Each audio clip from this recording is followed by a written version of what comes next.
Thanks for tuning into Talking Point. I'm your host, Neeraj Shah, and it requires a special occasion to get a very reticent guest talking, and that's what we're doing today on Talking Point. Anup Maheshwari needs no introduction, joins in right now to give us his sense of how he's looked at, maybe not this Samvat, the last time that I spoke to Anup was many Samvats ago. So how has he looked at the past, and what does that mean for the time ahead? Anup, I didn't mean as a complaint, though you can consider that one too, if that gets you more often on media, but thank you so much for joining in today. Thanks for having me, Neeraj. This has been long pending, so I apologize for that, but it's great to be on. No, the pleasure is entirely ours. So, Anup, you run a very unique, in a very unique position, a very large, how do I say, investment firm with presence across both the listed equity space and the alt space, and you observe both, I guess. And how do you see risk assets from your prism currently, from now until the next Samvat or the next maybe 24 months, with all that's happening globally, and of course a busy local calendar as well? Sure, yeah. So just to sort of maybe I guess get the viewers up to speed. So 361 Asset Management, formerly IFL, is what we were known as. It's a fairly unique franchise, like you mentioned, with both alternates and listed equity under the same roof. Alternates are basically everything that is private, unlisted, illiquid. And in our case, that largely includes private equity, structured credit, real estate, infrastructure. Those are the pieces that we have in the alternates book. And then we have a listed book. So totally about $8 billion of broad assets under management, roughly half and half between alternates and listed equities. Now, the big growth area, listed equities, of course, we've been seeing what's been going on. I think there's a long runway for growth for listed equities in terms of people's ownership of listed equities, as well as the mutual fund and asset management business. Alternates is actually even more interesting at a global level. Alternates are actually very dominant features of portfolios, unlike in India. People like alternates both at an institutional level and at a individual level, largely because they don't give you the same volatility as listed equities. The challenge with listed equities is you've got a price every day, you've got an NAV, and that tends to play a role somewhere down the road in people's decisions. In alternates, it's relatively simpler because you're locked in for longer periods of time. There's not much you can do anyway, and you don't have a daily NAV. So people find it as a much better, lower volatility option with returns that are reasonably good if you give it to the right manager. It's a very specialized business. So it's interesting. It's a trend globally for alternates to be increasing over time. I think India will see that trend as well. So over the next few years, I wouldn't be surprised to see alternates becoming bigger parts of domestic portfolios. But right now, just in our life cycle, obviously, even the listed world itself is so underpenetrated that even listed equities is something that will keep growing. So we're pretty optimistic. The asset management industry, as you've seen over the past, sort of tends to grow in step functions. There are periods where there's a bit of a lull, when markets aren't going through a great phase, there's a sideways movement of assets for a few years. And then suddenly you go through a phase where, assets ramp up. So we've been seeing this sort of step function growth in asset management generally in India. And I think we're in one of those up steps right now, with the amount of interest in India as well as with the local capital flowing into markets. That's the way it looks like at the moment. Okay. So this interest into India, now we've seen evidence of that both from global corporations as well as from money managers. Anup, you have a great idea of what global money might be thinking and doing as well, I presume. Pray tell us, because when we talk to the sell side, there is, in equal measure, I hear about how there are a lot of funds which have made applications, are waiting to come into India for the first time as well.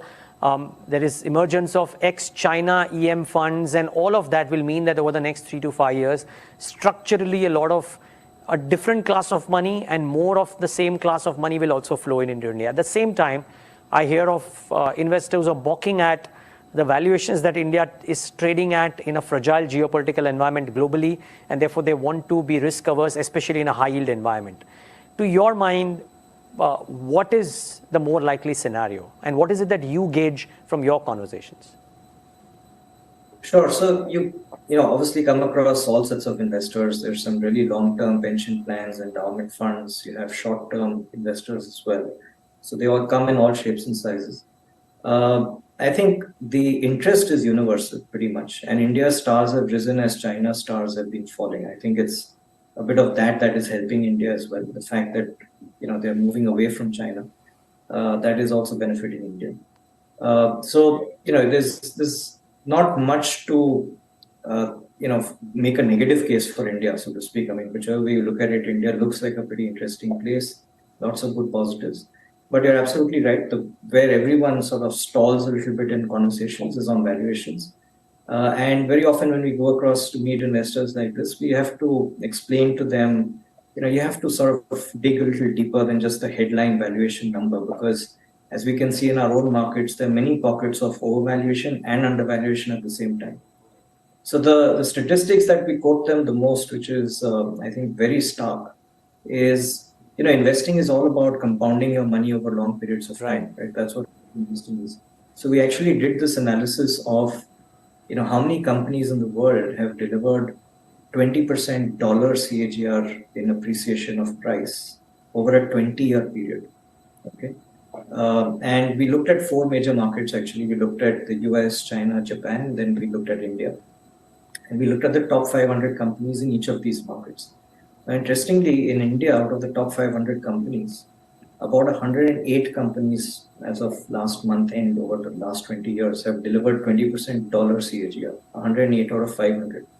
The same number in the US out of the S&P 500 is 19 companies only. In China, just 13 companies, and in Japan, it's 0.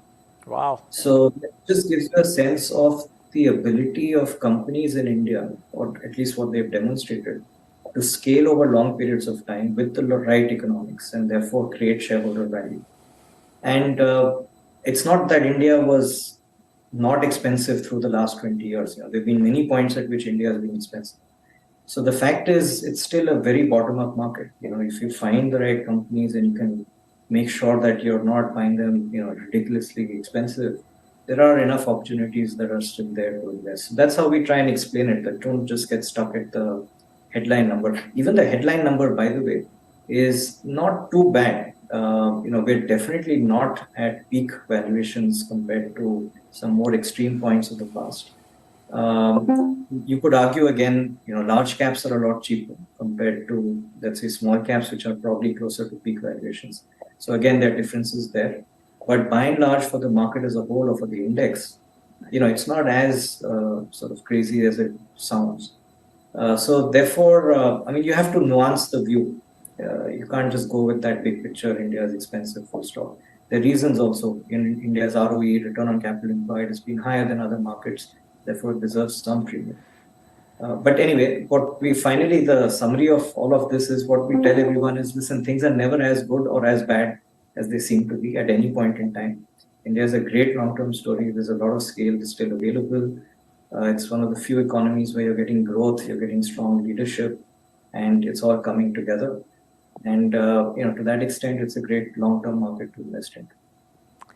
Okay, Anup, I would love to get into the mind of Anup Maheshwari and team and trying to think about, with the presumption that, let's assume you are also trying to figure out what possibly could be those list of companies that are going to give a 20% CAGR over the next 20 years. It's not just about this Samvat. It might be a good place to start, which is this Samvat, but you're probably possibly looking at companies which can give longer term dollar or INR returns, as the case may be. I'm trying to understand what are the precedents or the conditions that are necessary, one on the numerical side and two on the enablers for the themes that might be in place. So please tell us, how are you going about looking at that prism to either validate the existing investments that you guys have or trying to look for fresh opportunities as more investors put in money into your funds? Sure. So, a good starting point is what did well over the last 20 years, right? What types of businesses, sectors have ended up creating these sort of 20% compounders. And it's really interesting, again, there, as you dig deeper into those numbers or those companies, it's a fairly wide assortment. We found actually, oddly enough, a fair number of industrial companies there. We were not expecting industrials a large number of industrial companies in that space. Our normal conventional thought was you'll have financials, tech, pharma, consumer, which are typically what we look at. And they are there. So we do see those names. But industrials was also an element of it. So it's been a fairly wide range, a fair number of small caps, which are still small caps today, by the way, or maybe mid caps now, but have actually delivered 20% compounding over a long period of time. So there's that as well. In terms of the ingredients, typically, what really helps is if you're buying businesses with a decent return on capital capability, let's say 15 to 20% return on capital or return on equity or more, but you're able to buy them at a fairly reasonable valuation. If you're buying them at 50 multiple, it's unlikely that you make a 20% compounding. It's when you're buying them at slightly cheaper, maybe a good business going through a bad time, or just a small, sectors go through their own mini cycles. If you find something in a down cycle, so let's say, for instance, maybe healthcare hasn't done very much for some time. That could be something interesting, or some names would emerge from there, for instance. Or let's say IT last year was struggling, and a lot of interesting ideas came out of that. So the minute you take a sort of 20-year view, I think for us it's really a function of which sectors can scale from where they are today. Financials, clearly, India is still very underpenetrated. It's difficult to imagine India doing well without financials doing well over time. Just to give you sort of some ballpark numbers there, in financials in India, there are two parts of lending. You lend to companies, you lend to individuals or retail. Retail lending, which is now becoming a bigger and bigger part of balance sheets. And just to give you a sense of where is India in that curve, retail lending in India today, retail credit to GDP is still at about in the early 20%. If you compare that to any emerging market, it would be between 30 to 50%. If you compare to developed markets, retail credit to GDP is 50 to 100%.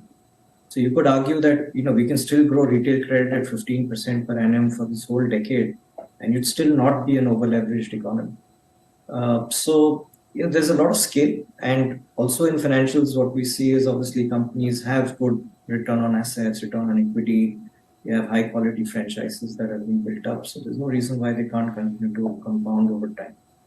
The same thing, let's say, works in tech, to some extent in consumer, depending on the valuation, consumer discretionary. So it's a wide assortment, essentially. So you can pick and choose enough names. Like I said, there are 108 out of 500. So there's about 20% of the large names, top 500 names have been able to deliver that compounding. We've got to just see over the next 20 years, if we can find 15 to 20% of these listed names, there will be some opportunities like that will be able to deliver it. And of course, there are new sectors emerging, new businesses that are getting listed as well. So yeah, I think there's enough potential, frankly, of scale. And as long as you're doing it at a reasonable return on capital, and you're not overpaying crazily at the starting point, I think compounding is very much possible. So on the parameters front, and I'm sure there are lots more that goes into it, but to simplify it, you are still trying to choose companies which are available at a reasonable valuation and having the ability to deliver higher return on capital employed or ROCE starting, or maybe scale ROCEs even higher than where they would be right now. On the numerical front, that seems to be the argument. Okay. You want rising return on capital businesses, but at a point where they're not already priced for that. Are you sensing those opportunities right now as well? Because save for financials and maybe private banks, or to an extent, a bunch of other spaces wherein these conditions might be present are not necessarily cheap unless they're going through a down cycle, as you said, maybe healthcare. Yeah, no, that's right. So it's not, at a market level like this, you're not going to, you have to pick and choose. It's all a function of when we are having this conversation. Let's say in 2020, in the Sure. COVID, you could just throw a dart at anything and, you'd make that compounding, right? Because everything was very cheap. Now there's as I said, there's a lot of divergence in the market. There are a number of stocks that are very expensive as well. There are sectors that are, industrials, for instance, as a sector is very expensive. Therefore, the starting point of compounding for a lot of names there will be a little tougher. So you have to pick and choose. But as I said, just these very simple broad parameters of just comfort that the company has the ability, A, to last 20 years, B, has a decent management, return on capital, and you're not typically buying good businesses in slightly rough times is the best way to make that big compounded. Okay. And I don't want to label you, Anup, but just for lack of a better word, for somebody who's conservative, presumably so, in paying top dollar for the kind of investments that he might be putting in, what is it that, what is it as a set of themes that excite you? I'm not talking about whether you'll go out and buy them today because the valuations might be different. But what are the set of themes that excite you, which you will keep on your radar if the valuations are expensive and buy them maybe later on if the valuations become cheap? What looks like exciting structural stories from here on for the next few years? On the new age themes, I know BFSI would be there, pharma would be there. They've been present for a while. A lot of other things. What excites you? Yeah, so let me start with a bit of a macro sort of perspective first. So we've been largely a services-driven economy so far. And within that, within services, I would say financials and IT have been dominant parts of driving this financial services growth. In fact, if you look at the BSE 500 companies and you deconstruct the P&L statement, if you look at employee costs in total, 50% of all employee costs of the top 500 companies are accounted for by these two sectors, financials and IT. They make up 50% of employee costs. And therefore, how these two sectors perform over time is going to be very important for the consumption journey of India, because these two sectors also tend to have the younger sort of population involved in them. So financials, as we've established, has a long-term journey ahead of itself. IT is the other sector that becomes very critical in this journey for India. Services, you mean? Services, you mean? Sorry, just to get that clarity. IT services. IT services, yeah. Okay. IT services, everything related to IT essentially. It could be even KPOs and business process outsourcing, but broadly that space. So IT, to use that word, again, we've had a slightly awkward 12, 18 months. But going forward, we are seeing, again, activity, deal wins, and at some point they will revert to a higher trajectory of growth. But IT as a sector, Indian IT has managed to evolve quite well through different cycles. They've managed it on capital really well. And again, now valuations aren't as crazy as they were maybe 3 years ago, 2 years ago. So IT is going to be important in this journey. Financial services is going to be very important. But I think the key change that has occurred in the last 3 years, I would say, is on the manufacturing side. So while we've been services driven, India's sort of lagged in manufacturing. I think China took the lead on that for many years and decades. And what has happened in the last 3 years is finally pushing manufacturing towards India. And manufacturing is going to be a very critical part of India's growth journey over the next 7 to 10 years. And I think that's where you're going to see a lot of new ideas or serious value creation taking place. And manufacturing is important for India in more ways than one, from a very macro perspective as well. For all our optimism about India, I think the thing that we have to look in the mirror on is the fact that our currency has been depreciating consistently for a long period of time. Now, this real strength of an economy is if you're growing and you have a stable currency, typically. Now, what is the reason for this depreciation? And frankly, just as an aside, I'll just take you back in time. We talk about India versus China quite often. If you go back to 1990, India's GDP per capita and China's GDP per capita was almost similar in the $350, $360 range. Fast forward to today, we are at 2,500. China is at 5 times that. But if you actually assess that gap, a large part of it is just the currency. The Indian rupee was 13 rupees to the dollar in 1990, now 83.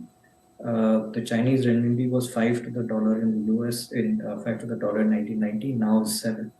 So there's been a 400% delta just on the currency itself in terms of per capita GDP. The reason for that is China managed to export and had a current account surplus. India is running a current account deficit for the longest time. Now, this is a very important macro transformation, and that's why manufacturing is so important. Manufacturing, if India gets that cycle right, that can actually plug India's current account deficit. Because services exports is already quite robust for India. We're already doing very well. It's manufacturing exports that we've underperformed. So 1% delta on manufactured exports can sort of address the current account deficit. Then you have a stable currency. It creates a very different virtuous cycle of capital flow. People like to invest in more stable currencies. So, I mean, I would argue that the GDP growth number is not as relevant actually as the current account deficit number. It's okay to grow GDP a little lower. We've got a healthy growth rate anyway, but addressing the current account deficit is probably the stronger effect. And that's where this manufacturing change, I think, will be fairly transformational potentially for India if we get this right, both from a macro and a bottom-up point of view. Yeah. So that's the big picture. So I think that's where you'll see opportunities, some in services, and a fair amount of them coming also from manufacturing. Interesting.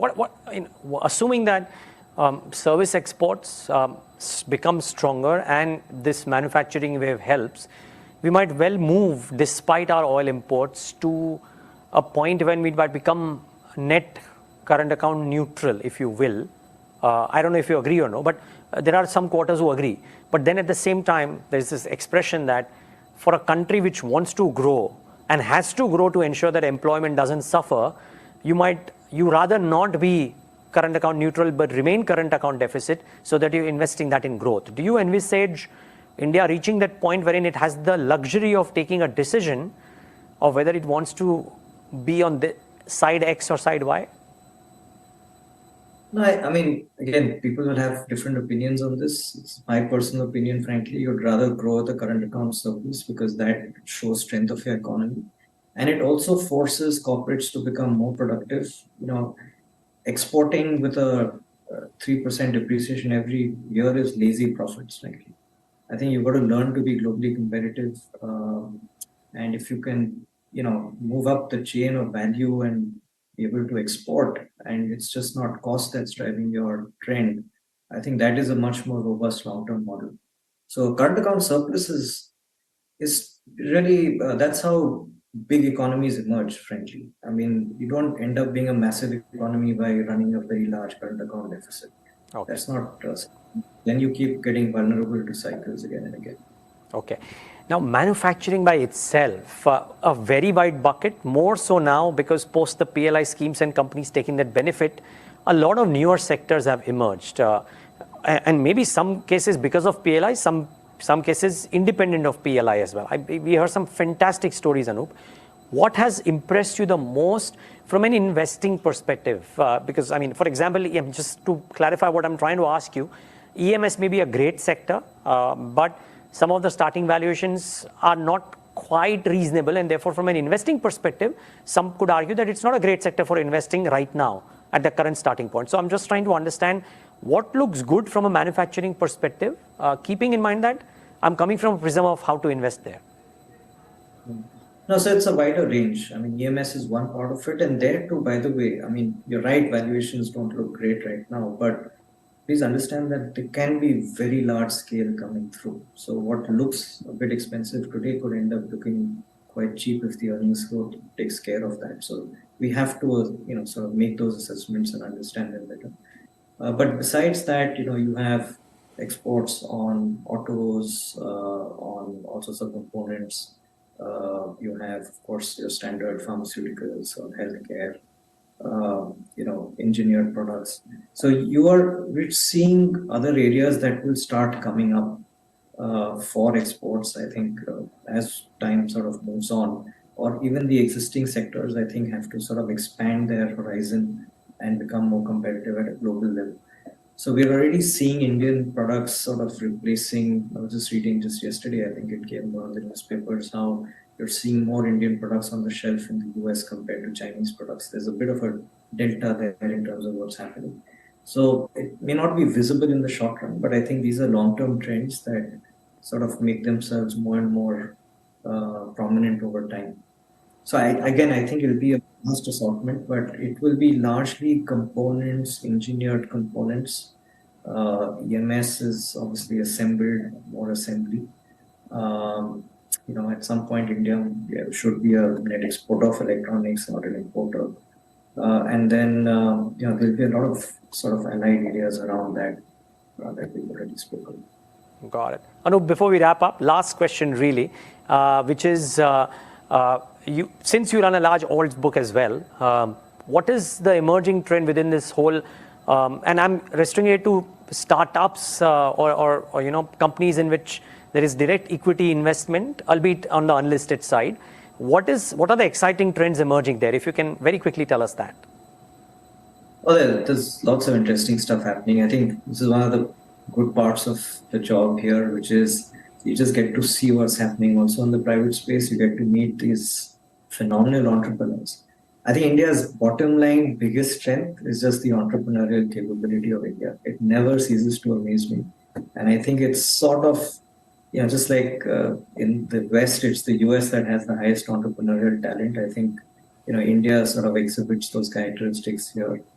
And so we keep coming up with companies with all sorts of interesting models, a lot of youngsters doing very interesting things and things, which don't meet your standard frameworks in the listed world. So we've been looking at a whole bunch, right across all the standard consumer tech type of names, lots of interesting things happening in healthcare, in financial services, still in IT. Those are some of the big areas anyway most private market investing also happens in. And right now we're also seeing a lot of interesting areas on the industrial manufacturing side, even in the private markets. So I think, again, wide assortment, but very interesting business models. I can't sort of pin it on one thing because it's so wide. But all I can say is that some really good talent with very bright ideas and interesting economics and scale. So yeah, and we see companies right from literally Series B, C, all the way to late stage. So some very, very, that gives me a lot of confidence on what's potentially coming to the market at some point in time. Well, one of these days, maybe we'll do a conversation especially on that. But Anup, such a pleasure talking to you today. I repeat, you should do media more often because it's refreshing to hear your thoughts. Thank you so much for taking the time out today, and to you and your team and family, from all of us here at BQ Prime, a very happy Diwali and a prosperous New Year. I wish you and your family and all the viewers a very happy Diwali and all the best for the next year. Thank you so much. And viewers, thank you for tuning into this conversation of Talking Point.